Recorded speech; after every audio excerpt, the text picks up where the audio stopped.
بسم اللہ الرحمن الرحیم۔ السلام علیکم ورحمۃ اللہ وبرکاتہ۔ عرض ہے کہ ایک دفعہ آپ رحمۃ اللہ علیہ نے 7 رات دن تک دروازہ نہ کھولا اور نہ کسی رات سوئی۔ 7ویں رات بھوک نے آپ رحمۃ اللہ علیہ پر غلبہ کیا تو نفس نے فریاد کی کہ مجھے کب تک تکلیف ہوگی۔ ناگاہ کسی آدمی نے دروازہ کھٹکھٹایا اور کھانے کا ایک پیالہ لایا۔ آپ رحمۃ اللہ علیہ نے لے لیا اور رکھ دیا تاکہ چراغ روشن کریں۔ اتنے میں ایک بلی آئی اور پیالے کو گرا دیا۔ پھر آپ رحمۃ اللہ علیہ نے کہا کہ پانی کا کوزہ لے آؤں اور روزہ افطار کر لوں۔ جب آپ رحمۃ اللہ علیہ پانی کا کوزہ لائیں، چراغ گل ہو گیا۔ آپ رحمۃ اللہ علیہ نے چاہا کہ پانی پئیں، لیکن کوزہ آپ کے ہاتھ سے گر پڑا اور ٹوٹ گیا۔ آپ رحمۃ اللہ علیہ نے ایسی آہ بھری کہ گھر کے جل جانے کا خوف تھا۔ آپ رحمۃ اللہ علیہ نے کہا کہ یا الہی، یہ کیسا ماجرا ہے جو میرے ساتھ ہو رہا ہے۔ آپ رحمۃ اللہ علیہ نے آواز سنی، اگر تو چاہتی ہے کہ دنیا کی نعمت تجھ پر وقف کر دوں، لیکن اپنا غم تیرے دل سے واپس لے لوں، کیونکہ میرا غم اور دنیا کی نعمت ایک دل میں جمع نہیں ہو سکتی۔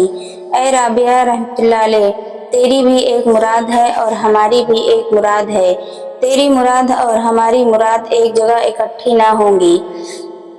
آپ رحمۃ اللہ علیہ نے کہا، جب میں نے یہ باتیں سنی تو دنیا سے تعلق منقطع کر لیا اور امید مختصر کر لی، اور اس نماز کو اپنی آخری نماز سمجھا، اور دنیا سے اس طرح علیحدہ ہو گئی کہ جب دن ہوتا ہے تو اس ڈر سے کہ کہیں لوگ مجھے اپنے ساتھ مشغول نہ کر لیں، کہتی ہوں کہ اے خداوند، مجھے اپنے ساتھ مشغول رکھ تاکہ مجھے اپنے ساتھ کوئی بھی تیری طرف سے نہ پھیرے۔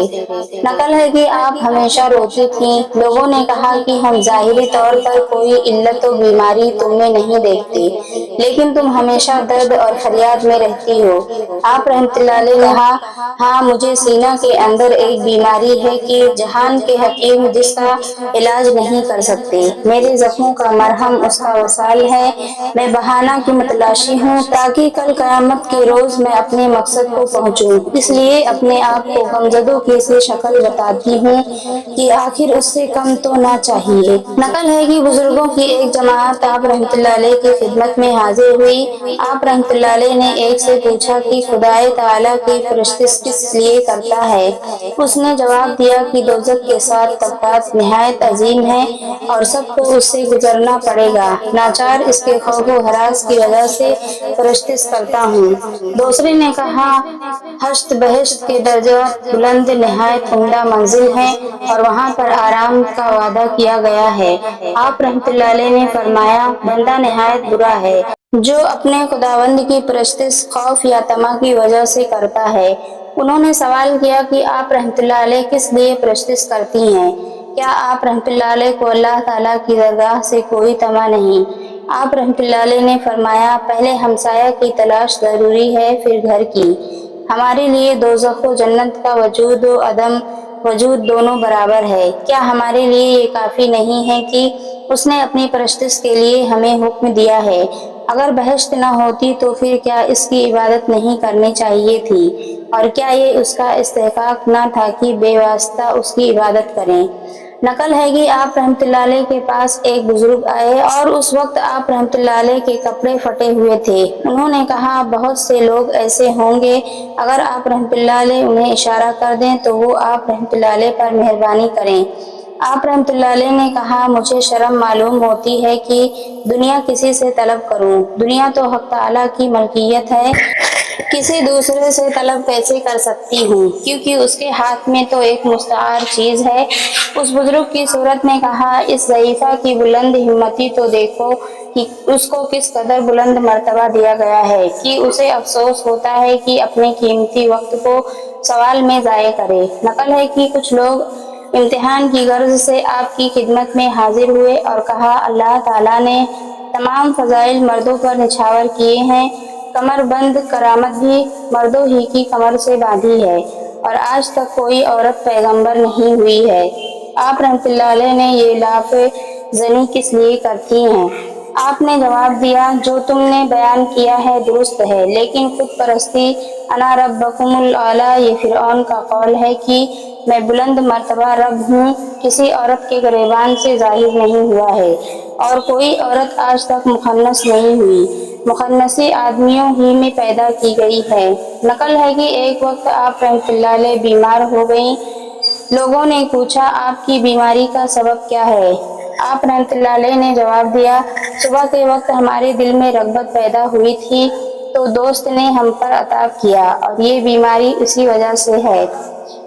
حسن بصری رحمۃ اللہ علیہ آپ کی عیادت کو آئے تو آپ نے کیا دیکھا کہ بصرہ کا ایک سردار اور رئیس آپ رحمۃ اللہ علیہ کے عبادت خانے کے دروازے پر روپیوں کی تھیلی رکھ کر رو رہا ہے۔ آپ رحمۃ اللہ علیہ فرماتے ہیں، میں نے پوچھا کیوں روتا ہے؟ اس نے کہا، فاضلہ، زاہدہ، کریمہ زمانے کے لیے اگر اس کی برکت نہ ہو تو لوگ ہلاک ہو جائیں گے۔ ایک چیز لایا ہوں لیکن اس خوف سے رو رہا ہوں کہ شاید قبول نہ کریں۔ آپ رحمۃ اللہ علیہ میری سفارش کریں، شاید قبول فرما لیں۔ حسن بصری رحمۃ اللہ علیہ فرماتے ہیں کہ اندر داخل ہوا اور میں نے پیغام دیا۔ رابعہ نے گوشۂ چشم سے میری جانب دیکھا اور فرمایا کہ جو شخص اس کو یعنی حق تعالیٰ کو برا کہتا ہے وہ اس کی روزی منتقع نہیں کرتا، اور جس کی جان اس کی محبت کا دم بھرتی ہے اس کو وہ بلا رزق کے زندہ رکھتا ہے۔ جب سے میں نے اس کو پہچان لیا ہے، مخلوق کی طرف سے پیٹھ پھیر لی ہے، اور اس شخص کا مال جس کی نسبت مجھے یہ معلوم نہیں ہے کہ حلال ہوگا یا حرام، کس طرح لوں۔ نقل ہے کہ حسن بصری رحمۃ اللہ علیہ اور مالک دینار شفیق بلخی حضرت رابعہ رحمۃ اللہ علیہ کی خدمت میں موجود تھے اور صدق کے متعلق بات چیت ہو رہی تھی۔ حسن بصری نے فرمایا، جو شخص اپنے آقا کی مار پر صبر نہ کرے وہ اپنے دعوے میں صادق نہیں۔ آپ رحمۃ اللہ علیہ نے فرمایا، اس بات سے خود پسندی کی بو آتی ہے۔ حضرت شفیق رحمۃ اللہ علیہ نے کہا، جو شخص اپنے مالک کے رحم و کرم پر شکر نہ کرے وہ اپنے دعوے میں سچا نہیں، یعنی آپ رحمۃ اللہ علیہ نے فرمایا اس سے بہتر چاہیے۔ حضرت مالک دینار رحمۃ اللہ علیہ نے فرمایا، جو شخص اپنے دوست کے زخم سے ندامت نہ اٹھائے وہ اپنے دعوے میں سچا نہیں۔ آپ رحمۃ اللہ علیہ نے فرمایا اس سے بہتر چاہیے۔ ان سب بزرگوں نے کہا، اب آپ رحمۃ اللہ علیہ فرمائیں۔